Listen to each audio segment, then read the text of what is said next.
नमस्कार दोस्तों। तो कैसे हैं आप सब? आशा करता हूँ आप सब अच्छे होंगे। आज हम आप लोगों के लिए लेकर आए हैं एक विशेष वीडियो, जिसमें हम देखेंगे कि जो हमारा 1893 का जो वर्ष था, वो भारत के लिए एक परिवर्तन बिंदु किस प्रकार से था, और एक 1893 का जो वर्ष हमारे भारत के लिए एक परिवर्तन का वर्ष कैसे कहा जा सकता है, या परिवर्तन का एक वर्ष जो है किस प्रकार से उस वर्ष में चेंजिंग हुआ, किस प्रकार से उस वर्ष में एक परिवर्तन को देखा जा सकता है, जिसमें इस वीडियो के माध्यम से हम लोग जानेंगे। तो जानने के लिए थोड़ा सा इस वीडियो में बने रहिए, और थोड़ा सा वीडियो अच्छा लगे तो ज़रूर इसको शेयर कीजिएगा एक दूसरे के पास, और हमारे हर एक वीडियो को देखने के लिए इस चैनल को सब्सक्राइब जरूर करें। ठीक है।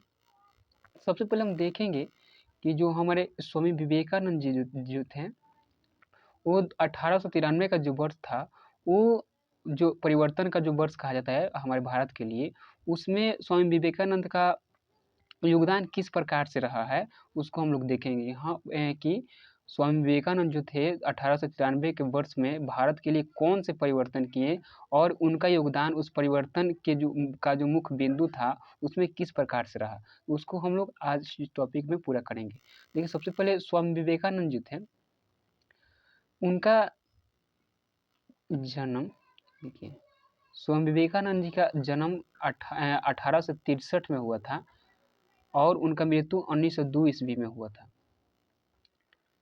अब देखिए, अब उनका योगदान 1893 के वर्ष में किस प्रकार से रहा, परिवर्तन के उस वर्ष में किस प्रकार से उनका योगदान रहा, तो उसको थोड़ा सा देखेंगे हम लोग। अब देखिए, यहाँ पे हमारा टॉपिक है 1893 का जो वर्ष है, एक परिवर्तन बिंदु के रूप में कैसे देखा जा सकता है इसको। तो ये थोड़ा सा बने रहिए वीडियो में, और थोड़ा सा अच्छे से समझने की कोशिश कीजिएगा। हाँ, कि 1893 का जो वर्ष था, वो हमारे भारत के लिए किस प्रकार से परिवर्तन का एक मोड़ लाया, और वहाँ से हमारे भारत में क्या क्या चेंजिंग हुआ, और किस प्रकार से चीज़ें बदली, उस चीज़ को हम लोग इस वीडियो के माध्यम से समझेंगे। तो देखते रहिए। अब देखिए, 1893 में स्वामी विवेकानंद अमेरिका के शिकागो नगर पहुंचे। जो अमेरिका है, अमेरिका में एक शिकागो जो नगर है, 1893 ईस्वी में स्वामी विवेकानंद जी थे, वो शिकागो में पहुंचे।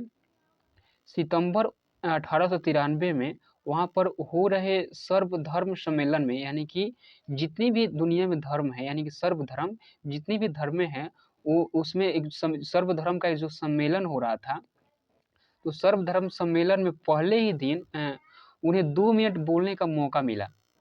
2 मिनट बोलने का जो समय मिला, उसी समय में भारत के लिए क्या परिवर्तन कर दिए, और कैसे किन शब्दों से वो भारत के एक परिवर्तन का जो वर्ष है 1897, वो किन शब्दों से वो भारत के परिवर्तन में वो अपना योगदान दिए। तो थोड़ा सा इस बात को समझिए। 1893 में स्वामी विवेकानंद अमेरिका के शिकागो नगर में पहुंचे थे, और सितंबर 1893 में हो रहे जो वहाँ पर सर्वधर्म सम्मेलन जो था, उसमें पहले ही दिन उन्हें 2 मिनट बोलने का जो समय दिया गया। जैसे उन्होंने अपने वक्तव्य का संबोधन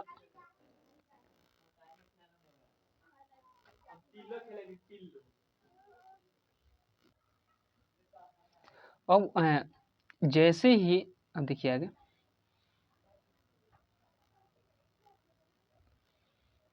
जैसे ही उन्होंने अपने वक्तव्य का संबोधन, यानी कि अपने जो बोलने का जो उनका भाषण जो मिला था, भाषण बोलने का जो समय मिला था, उसी समय में वो अपने भाषण में, यानी वक्तव्य में, और अपने भाषण का संबोधन अमेरिका के भाइयों और बहनों के साथ शुरू किया। तालियों की गड़गड़ाहट ने न केवल उन्हें बल्कि भारत को विश्व के सर्वोच्च देशों में लाकर खड़ा कर दिया। उन्हें तूफानी हिंदू कहा जाने लगा। यानी कि जब स्वामी विवेकानंद जी को शिकागो में हो रहे सर्वधर्म सम्मेलन में जब उन्हें बोलने का मौका दिया गया, 2 मिनट का जब समय मिला, तो उन्होंने अपने वक्तव्य में, यानी कि अपने भाषण की शुरुआत जब इस बात से किया कि अमेरिका के भाइयों और बहनों के साथ जब उसने भाषण को शुरुआत किया, तो उस धर्म सम्मेलन में जितने भी लोग थे, वो अपने तालियों की गड़गड़ाहट से पूरा जो सभा था उसको गूंज दिया, और यह पल केवल उन्हें नहीं बल्कि पूरे भारत को विश्व के सर्वोच्च देशों में लाकर खड़ा कर दिया। इस एक छोटे से वर्ड से, देखिए कितना बड़ा ताकत है इस वर्ड में। एक छोटे से वर्ड से पूरे विश्व में भारत को सर्वोच्च देशों के साथ लाकर खड़ा कर दिया उन्हें। और उसी समय से उन्हें तूफानी हिंदू कहा जाने लगा, यानी कि तूफानी हिंदू का जो उन्हें उपाधि मिली शिकागो में हो रहे सर्वधर्म सम्मेलन के में हो रहे, उन्होंने जब अपना भाषण दिया था तो उन्हें उसी सम्मेलन में उन्हें तूफानी हिंदू कहा जाने लगा। आगे हम लोग देखेंगे।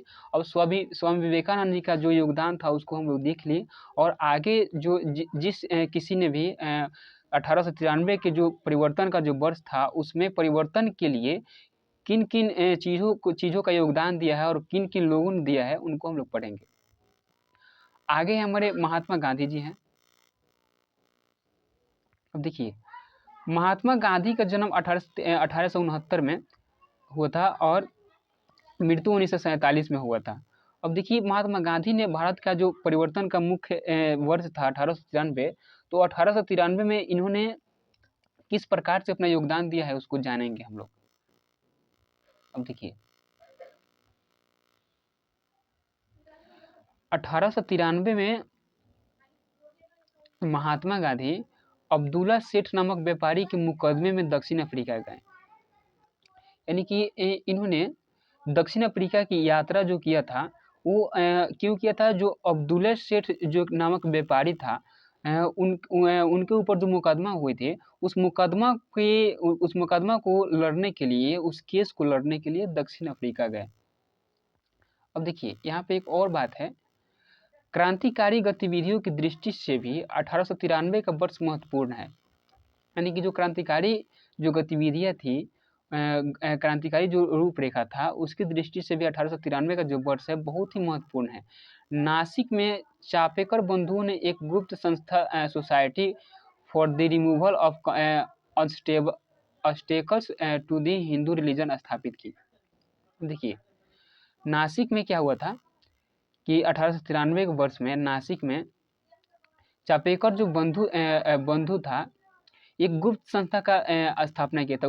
गुप्त संस्था का नाम क्या था, society for the removal of obstacles to the Hindu religion, ये संस्था का नाम था। और चापेकर बंधुओं ने 1893 में उसकी स्थापना की थी। तो ये भी एक चीज़ जो है हमारे देश के लिए 1893 का जो वर्ष था वो वर्ष हमारे देश के लिए एक परिवर्तन का काम किया, और उसी वर्ष में ये जो संस्था थी वो हमारे परिवर्तन का एक मुख्य स्रोत बना ना, कि 1893 में किस प्रकार से परिवर्तन हुआ। इस चीज़ को हम लोग थोड़ा सा ध्यान से देखेंगे, समझ सकते हैं। आगे देखिए, आगे है हमारा योगीराज अरविंद घोष जी। अब देखिए अब योगीराज जो अरविंद घोष जी हैं उनका जन्म 1872 में हुआ था और 1905 में उनका मृत्यु हो गया था। अब इन्होंने 1893 का जो वर्ष था उसमें परिवर्तन के लिए किस प्रकार से योगदान दिया है थोड़ा सा उसको हम लोग समझेंगे आगे। अब देखिए 1893 में 14 वर्ष के बाद योगीराज अरविंद घोष की भारत भूमि पर वापसी हुई, यानी कि 14 वर्ष के बाद 1893 में योगीराज जो अरविंद घोष थे उनकी भारत भूमि पर वापसी हुई, और 1893 में उन्होंने एक लेखमाला न्यू लैम्प फॉर ओल्ड प्रकाशित किया था। तो ये भी एक परिवर्तन का मुख्य बिंदु है 1893 के वर्ष में भारत के लिए। उन्होंने क्या किया था कि 1893 में उन्होंने एक लेखमाला न्यू लैम्प फॉर ओल्ड प्रकाशित किया था। किसने किया था? न्यू लैम्प फॉर ओल्ड किसने प्रकाशित किया था? योगीराज अरविंद घोष ने। अब देखिए अब आती है हमारी एक जो है एनी बेसेंट। अब एनी बेसेंट जो है उनका जन्म 1847 में हुआ था और मृत्यु 1933 में हो गया था। अब इन्होंने 1893 का जो परिवर्तन का मुख्य वर्ष था भारत के लिए किस प्रकार से योगदान दी उसको हम लोग देखेंगे आगे। अब देखिए 16 नवंबर 1893 को एनी बेसेंट भारत आई थी, यानी कि उनका भारत वापसी हुआ था 16 नवंबर 1893 को। वे वाराणसी शहर में रहने लगी। उन्होंने भारतीयों से कहा कि मैं हृदय से तुम्हारे साथ हूँ और संस्कृति से भी मैं तुम्ही लोगों में से एक हूँ। यानी कि उन्होंने कहा था वाराणसी में आकर के जो रहने लगी एनी बेसेंट, उस कब आई थी भारत में? 16 नवंबर 1893 में, जो परिवर्तन का एक मुख्य वर्ष कहा जा सकता है, इसको कहा जाता है। तो 16 नवंबर 1893 को वो भारत आई थी और भारत आकर के किस शहर में रहने लगी? वाराणसी शहर में रहने लगी। और उन्होंने अपने मुख से कहा था कि वहाँ आ करके भारतीयों से कहा कि मैं हृदय से तुम्हारे साथ हूँ और संस्कृति से भी मैं तुम्ही लोगों में से एक हूँ। यानी कि जो हमारे देश की संस्कृति है, उसके हिसाब से एनी बेसेंट ने जो बात कही है कि मैं संस्कृति से भी मैं तुम्ही लोगों में से एक हूँ। यानी कि जो हमारे देश की संस्कृति है, तो संस्कृति में रह कर के जिन लोगों ने अपना जीवन जी रहा है, उन्हीं संस्कृति में वो जीने के लिए कह रहे हैं कि हाँ, हम आप ही लोग की संस्कृति में से एक हूँ और हृदय से हमेशा भारत के साथ हूँ। तो इस बात को थोड़ा-सा देखिए। और यही जो हमारा मुख्य परिवर्तन हुआ था 1893 के वर्ष में, तो उसको इन इन लोगों जैसे पहला है हमारा है स्वामी विवेकानंद जी के रूप में इसको देख सकते हैं हम लोग कि स्वामी विवेकानंद जी का योगदान क्या-क्या था और महात्मा गांधी का योगदान किस प्रकार से था। उसके बाद अरविंद घोष का जो योगदान किस प्रकार से था और लास्ट में एनी बेसेंट का योगदान किस प्रकार से था। और इसी वर्ष में जो क्रांतिकारी जो परिवर्तन हुआ था, बहुत ही अधिक मात्रा में हुआ था। तो इसको हम लोग पूर्ण रूप से कह सकते हैं कि जो 1893 का जो वर्ष था, वो भारत के लिए बहुत ही महत्वपूर्ण और परिवर्तन का वर्ष था। तो हमारा वीडियो कैसा लगा? इसमें ज़्यादा कुछ नहीं है, बस इतना ही है। तो हमारे वीडियो को थोड़ा-सा देखते रहिए, अगर अच्छा लगे तो ज़रूर शेयर कीजिए इसको, ठीक है?